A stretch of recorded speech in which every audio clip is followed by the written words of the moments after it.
This is the very first time they are ever doing any events like this. Welcome to the channel, everyone. I'm Skratch. This is another Raid Shadow Legends video. Guys, we got tons of juicy news about upcoming summoning events for this weekend. So please take a seat because we have quite a few of them and I'm gonna walk you through everything. Now, I've been away for the entire morning pretty much. I didn't have a chance to do a video on the fusion plan, okay? But it seems to be a bit harder than usual till we don't actually see all the events to really get a grasp of how many points are required in each one of them. We can't really necessarily say that they're much harder. Yes, there are a lot of summoning events involved. We don't necessarily need to participate in all of them, but even this seems to be a bit inflated at 8,000 points in the champion training tournament for the fragments, you know. So I feel like it will be slightly harder than usual, most probably. This seems to be pretty much at the exact same amount of points as usual. Leaving that on the side, I do want to give you guys a fair warning as well with all these events and the summons, because I do think that we might have a guaranteed event for St. Patrick's, and I do think that this will be the hero right here, how I mentioned it before. Now, this Titan event for their anniversary will have a hero pet and a deck of fate. If we are actually going at the calendar on Plarium Play, how you may notice, we don't have anything about the deck of fate just yet. So probably that will not happen. Now, I think St. Patrick's Day is on Sunday, the 17th, right? And how you may notice, even the pot event doesn't start on the 17th, only on the 18th. So I'm finding it pretty hard to kind of like understand how they're planning to do a St. Patrick's event with what we have right here on the calendar. Now, we do have a champion chase tournament, how you may notice, starting on Friday, and I'm not sure if this will actually include a guaranteed, okay, in some sort of a way. This weekend is a 15x. I just want to make you guys aware, right? So we know what to expect. The hero pet will require summoning heroes, summoning stones. We don't know what rewards we're getting from that, and kind of like mentally get prepared. Expect to see maybe some sort of a guaranteed for this hero. Okay, I'm gonna leave it there with that. Let's actually talk about the summoning events that we have this weekend, because we have quite a few. Not just that, but we do have some free gifts as well. So definitely make sure you guys log in. It's probably one of the best free gift we received from Plarium, hands down. And this will help all of us with the fusion, okay? 100%. They will give us from here 1,000 points, okay? Almost for the fusion. So that is very, very helpful.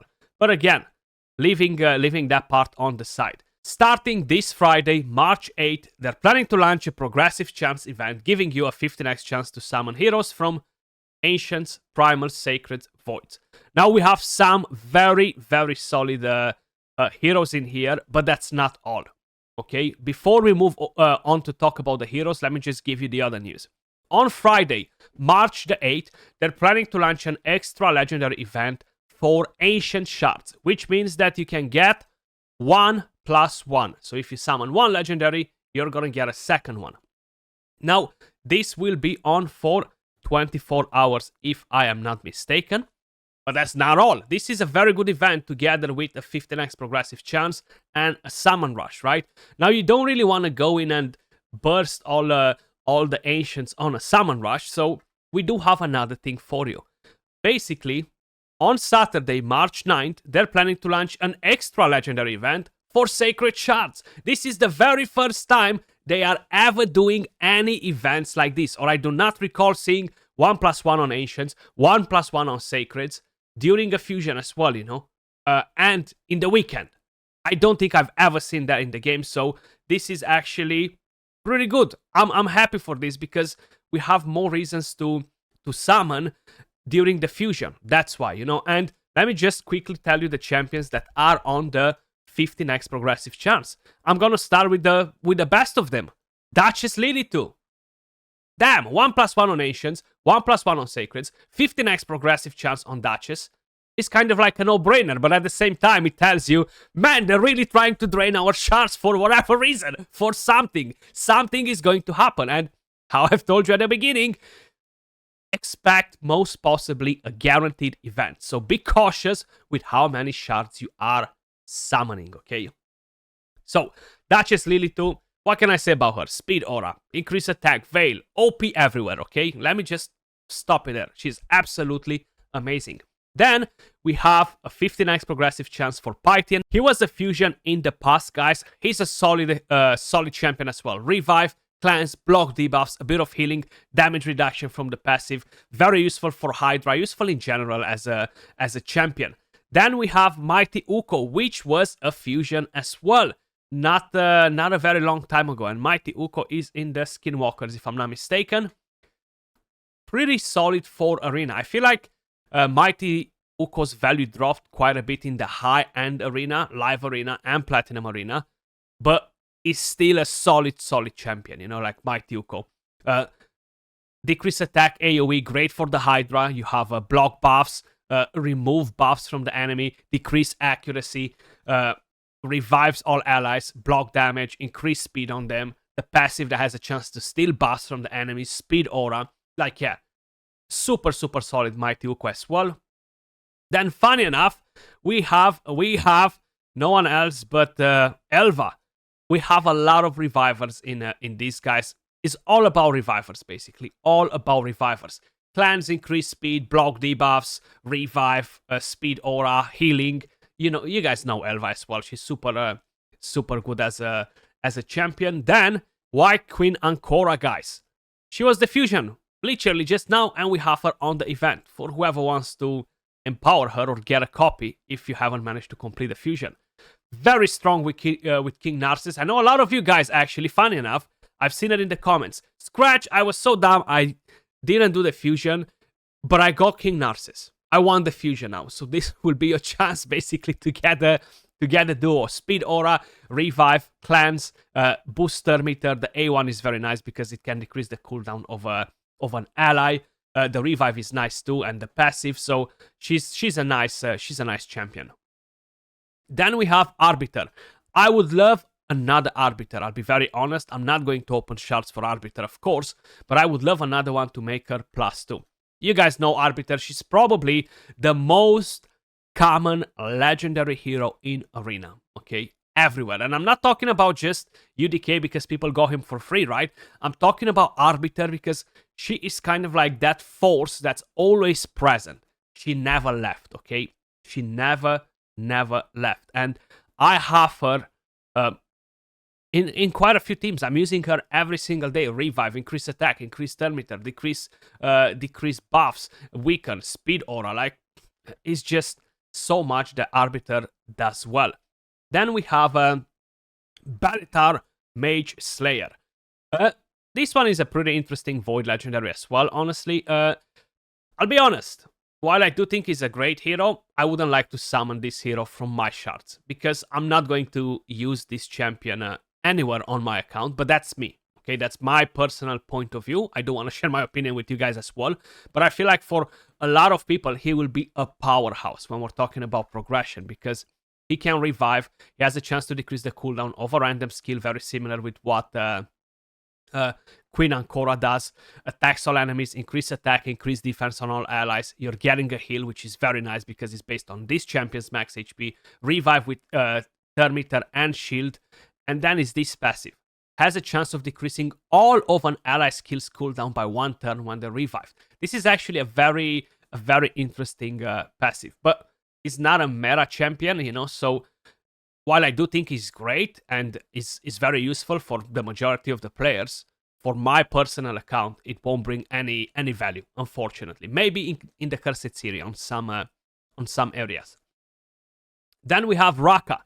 Now, she's actually decent as a champion. I have a 6-star soul for her. That was my very first 6-star soul I've pulled for a legendary champion, and I don't have the champion. I know the feeling, guys. A lot of you are in the same boat with me. Let's actually move the boat together. Speed aura. The one thing that I don't like about Raka, and I'll be very honest with you guys, With this skill, she puts increased attack and a shield, okay? Then with this one, she revives and she puts block debuffs. That's my problem.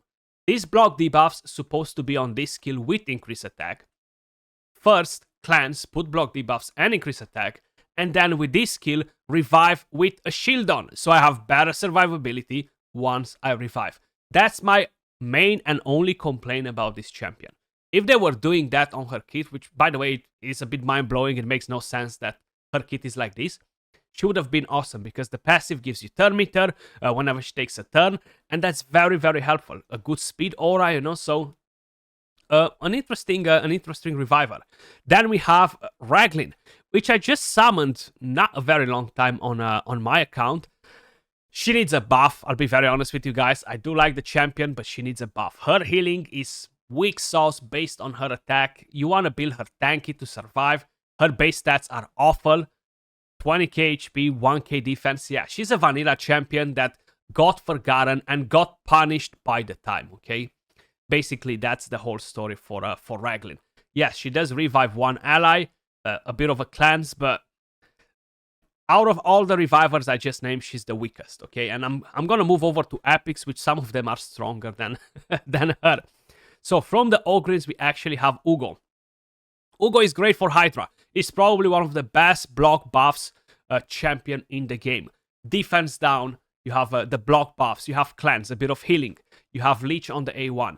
The passive is what revives if she's left alive alone. It's very conditional to really get to revive. Then we have Rector Threat, very nice with the veil, you know, that you're getting from her, the healing, decrease attack with the A1. Not a bad option for sure. Good, a very good progression champion, great for faction wars, cursed series, secret rooms. Gorgorab, my man Gorgorab. He used to be the old arbiter of Raid Shadow Legends. When I started playing, we had no arbiter, no missions, and Gorgorab was everywhere in arena. He was dominating it like a boss. Speed, aura, increase attack, turn meter, revive, a chance to remove buffs. So arbiter is just an upgraded version of him, you know. He was a massive carry on my account, man. Then we have Godseeker and Eerie. My opinion, the best epic support champion in the game. And I mean support as a hero that supports your team, heals, revive, etc. Not damage dealers like Seer. She's just too good. She's literally the queen of the Sand Hours Necropolis. The revive on her is super powerful, but we have Queen Ancora now, which does the same thing with her passive, but many other things, you know. So Queen Ancora is extremely powerful. Not passive, the revive skill. Sorry, I said passive from mistake.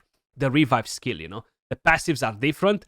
She does have a very nice passive, Godseeker and Eerie, which is top notch. The healing, the manipulation of buffs, debuffs, you know, is an awesome one. And we have Ursula the Mourner, which comes in as the second best epic reviver after her. She does have an AoE revive, which probably would put her a bit higher on the list, you know. Increase attack, decrease attack, revive with increased defense, strength, and good HP, good turn meter, speed aura for the Doom Tower battles. Super solid epic champion as well. But that was all for the video, guys. Tons of events. We have some very good events happening with some very good champions on the progressive chances for the very first summoning event during the anniversary. And for the fusion, we will have a summon rush starting tomorrow. So yes, let me know in the comments down below. Are you planning to open shards? Are you going for the fusion? You're not going for the fusion? But that was all. Much love, and I'll catch you all in the next one. Peace.